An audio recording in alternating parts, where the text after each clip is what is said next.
महिला सक्षमीकरण ह्या मेळाव्यासाठी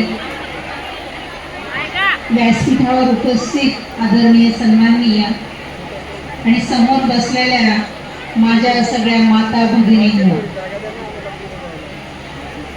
मी तुम्हाला 7 गोष्टींसाठी टाळ्या वाजवायला मग मी काय सांगते.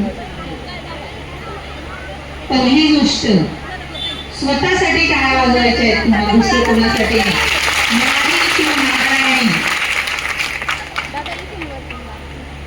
तू विश्वाची जननी, तू लक्ष्मी, तू सरस्वती,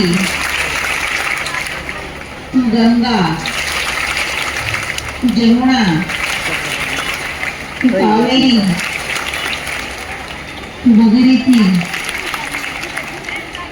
तू अयोध्या, तू काशी, सर्व तीर्थ तुझे पासी.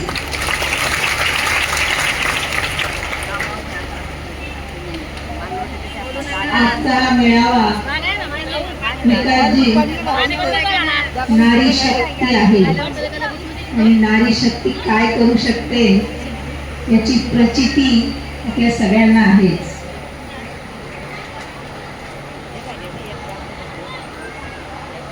भारावून गेली ही सगळी नारी शक्ती. खरं तर ह्या कार्यक्रमाचे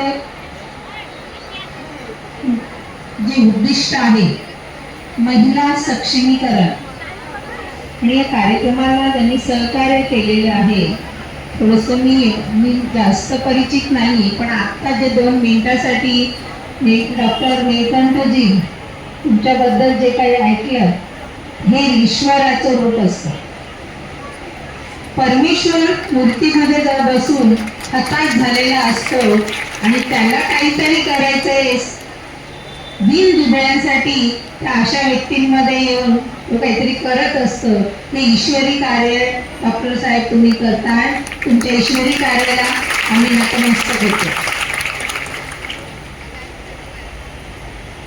आता माझ्या माता भगिनींना एक सांगायचंय. मला आज तुमच्या समोर व्यासपीठावर बसवलेलं आहे, मी एक तुमच्यातलीच आहे.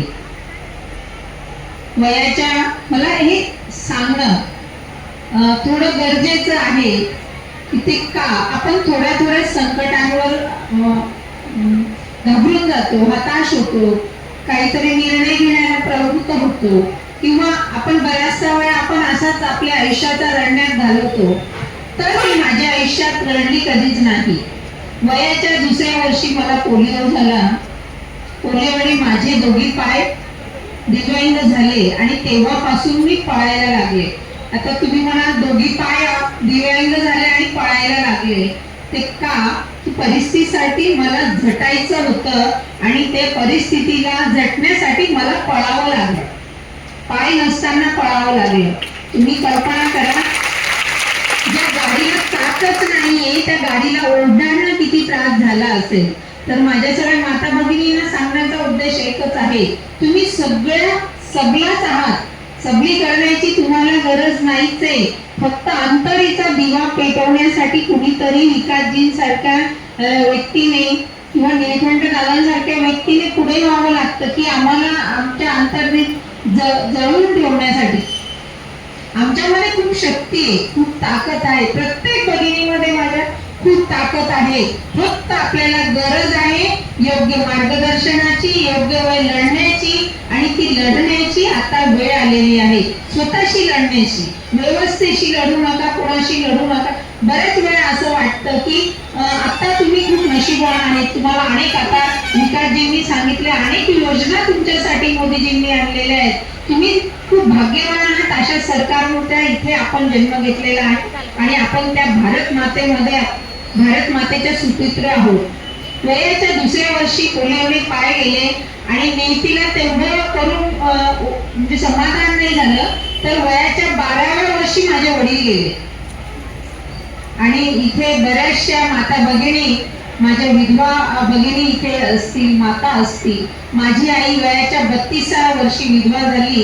5 मुलं, म्हणजे मी मोठी, घरातली 12 वर्षाची, माझ्यापेक्षा 4 जण, 2 भाऊ आणि 2 बहिणी लहान होत्या आणि असं आमचं 5 जणांचं कुटुंब. माझी आई वयाच्या 32 विधवा झाली. करायचं काय? वडील गेल्यानंतर म्हणजे ज्या दिवशी माझे वडील गेले त्या दिवशी आमच्याकडे संध्याकाळचं राशन सुद्धा नव्हतं.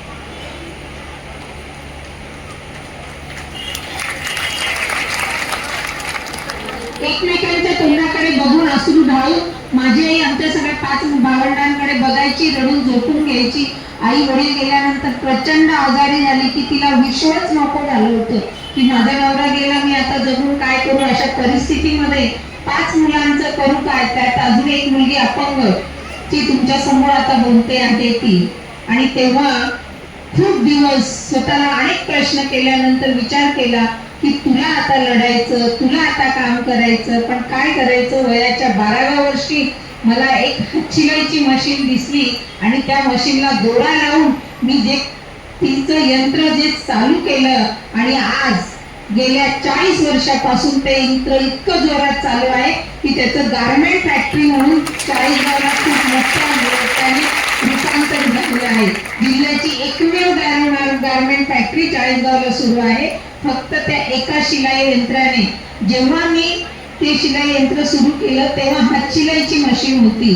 कल्पना सुद्धा केली नसेल किंवा असे स्वप्न बघितले नसेल की माझ्याकडे 1 नाही 200 मशीन असतील, असे स्वप्न कधी पाहिलं नसेल.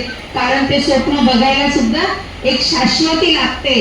तेव्हा फक्त मला पोट भरायचं होतं आणि 6 जणांच्या कुटुंबासाठी रात्रंदिवस फक्त शिवण करत आज सगळ्या अनेक भगिनींच्या कुटुंब उभे आहेत. सगळ्यांसाठी सांगण्याचं तात्पर्य मला तुम्हाला कोणाला दुःखी करायचं नाही, कारण मी माझी कहाणी जास्त कोणासमोर मांडत नाही.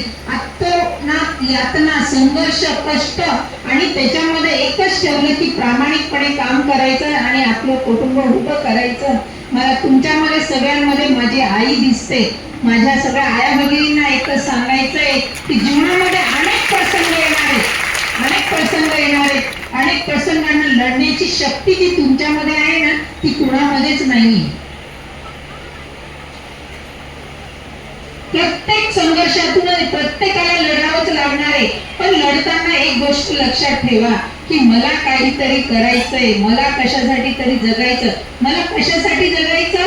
पहिलं जगायचं माझ्या स्वतःसाठी. काय प्रश्न करायचा आहे? मला कुणासाठी जगायचं? मला स्वतःसाठी जगायचंय. मी माझ्या मनाला तेव्हा स्वतःसाठीचाही प्रश्न केला नव्हता. मला जगायचं होतं माझ्या कुटुंबासाठी. नंतर विचार केला माझ्या समाजासाठी, माझ्या देशासाठी, माझ्या भारत मातेसाठी. यासाठी मला जगायचं.